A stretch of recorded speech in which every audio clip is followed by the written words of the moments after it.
What's up everybody, it's Gabriela from the scene. Welcome back to my channel. Today I'm gonna do like a orange and purple cut crease. Is gonna be very desert dusk kind of feel. So without further ado, let's dive in.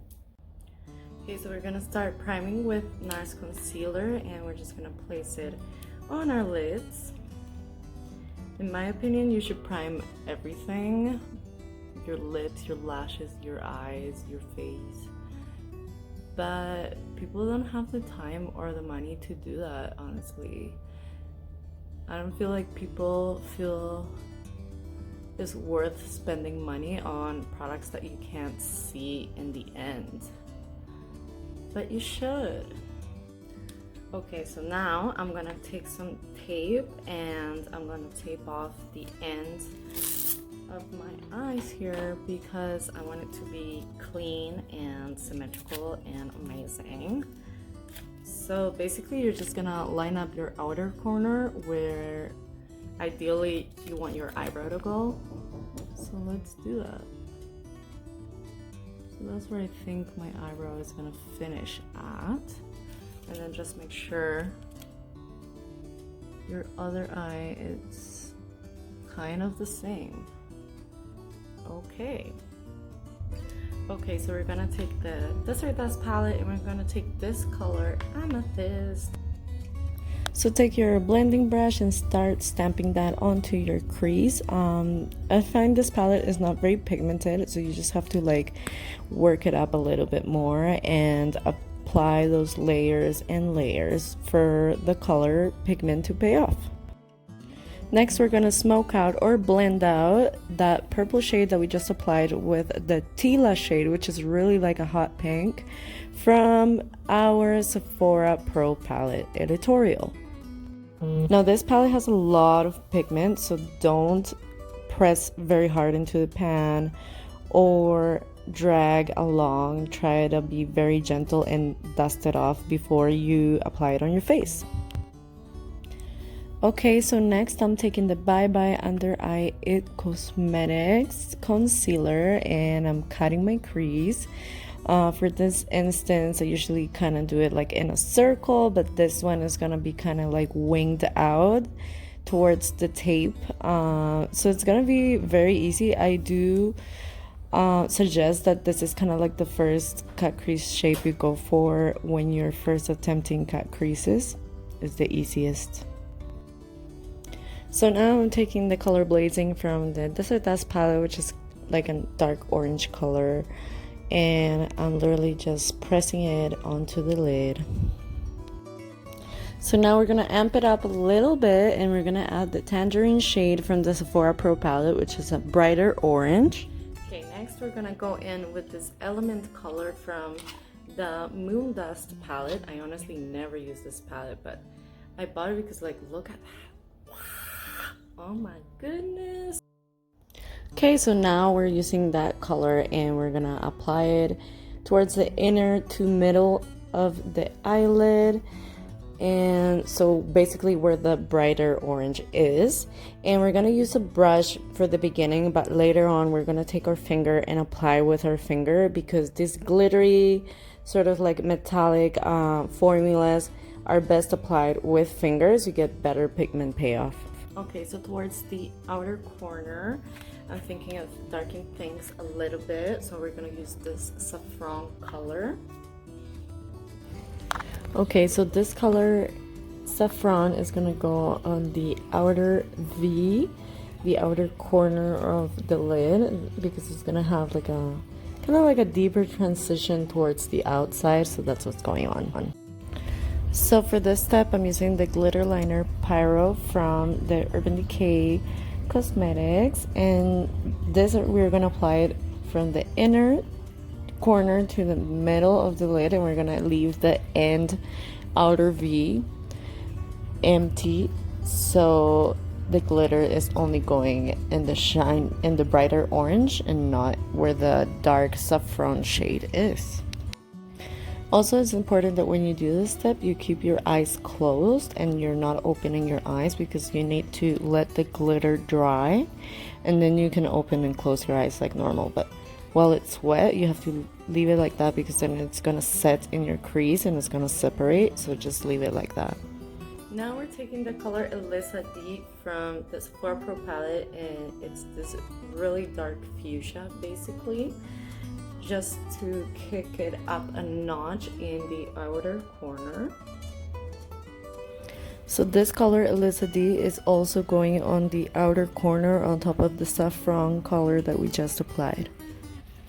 Okay, so now we're gonna use the shade Wendy G from the Sephora Pro palette, which is literally like a metallic gold color with like orange reflexes. So we're gonna use it on the inner corner. If you really want to amp it up, you can spray your brush with setting spray to make the gold even brighter. Loving it! Now we're gonna peel off and reveal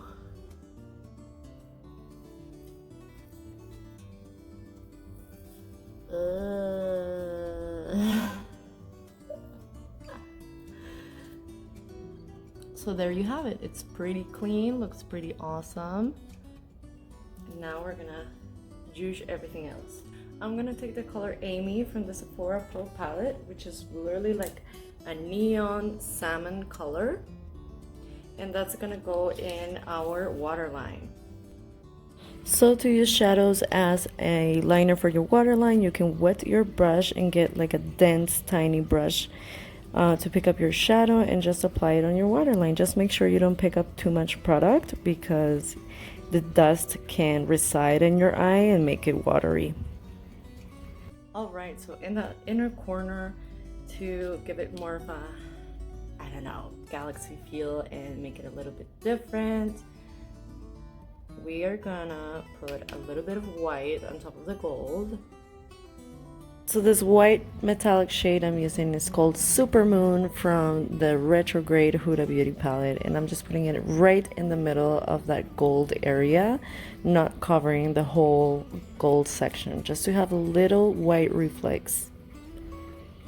Okay, so for the bottom lash line, I'm gonna use this color. It is, I think, Maisha. I don't know how the hell you pronounce that. I've never seen it in my life, but it's basically like a Barney purple color. And we're just gonna do this. This shade is from the Sephora Pro palette editorial.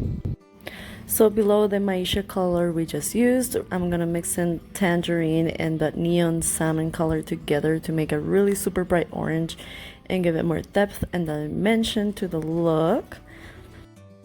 For my eyebrows, I'm using the Volatile shade from the Norvina palette, which is kind of like a warmer tone brown, and yeah, make them fleeky. Okay, so I went off camera and I put on some lashes. These are Vivacious by Sephora. They're great, they're big, and they're like $10, so it's amazing. Okay, so I felt like I needed a little bit of extra kick on my bottom lashes, so I'm also adding the Watermelon Slice color Sephora liquid lipstick on my bottom lashes.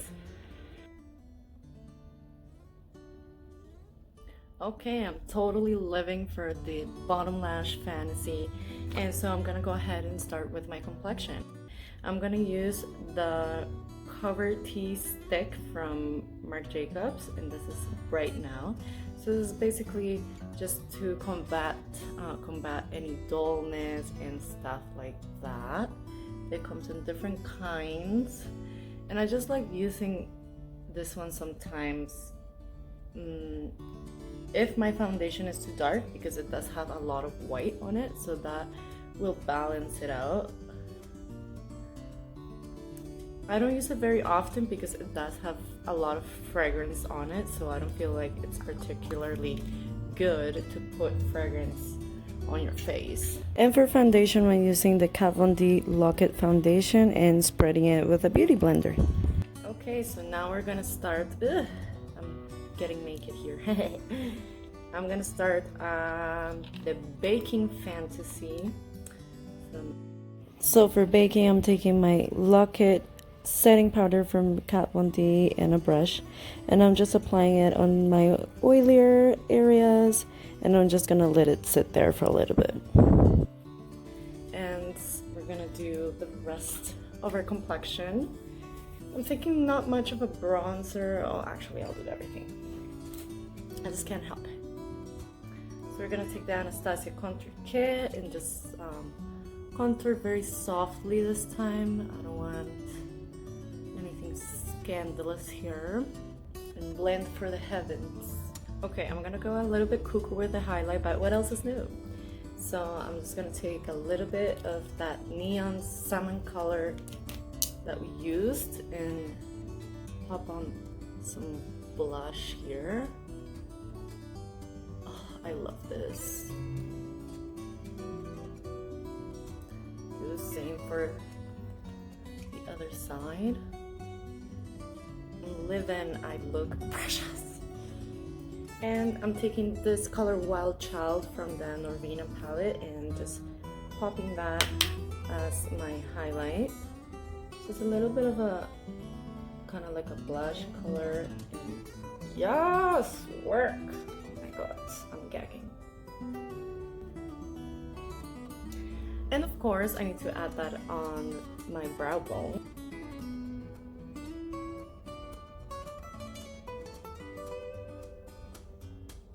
So for lips, I'm using the Miami color of the Sephora Plus Moschino lip glosses, which is like a cool toned fuchsia.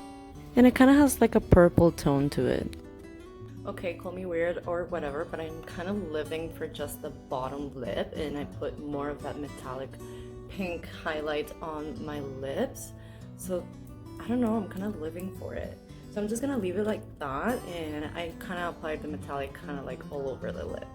So it's kind of nude but kind of pink and kind of awesome. And to finish it all up, of course, we're gonna take off the setting powder that we were baking, but we're gonna apply some finishing powder. So some people think that finishing and setting powder is the same, but it's not. You cannot bake or set your face with a finishing powder. Finishing powder is literally just like a blurring filter that goes on top of everything else. So if you do your setting powder, you can do your finishing powder, but if you're oily, you can't do your finishing powder alone. So that is just like one of the differences. And I'm using the Makeup Forever Ultra Finishing Powder and the pressed formula because it has the hyaluronic acid on it, so I do like some moisture on my face to look snatch and amazing. Okay, so this is the look, guys. Here you have it. I hope you love it. I'm living for the fantasy, and subscribe to my channel. Thanks for watching.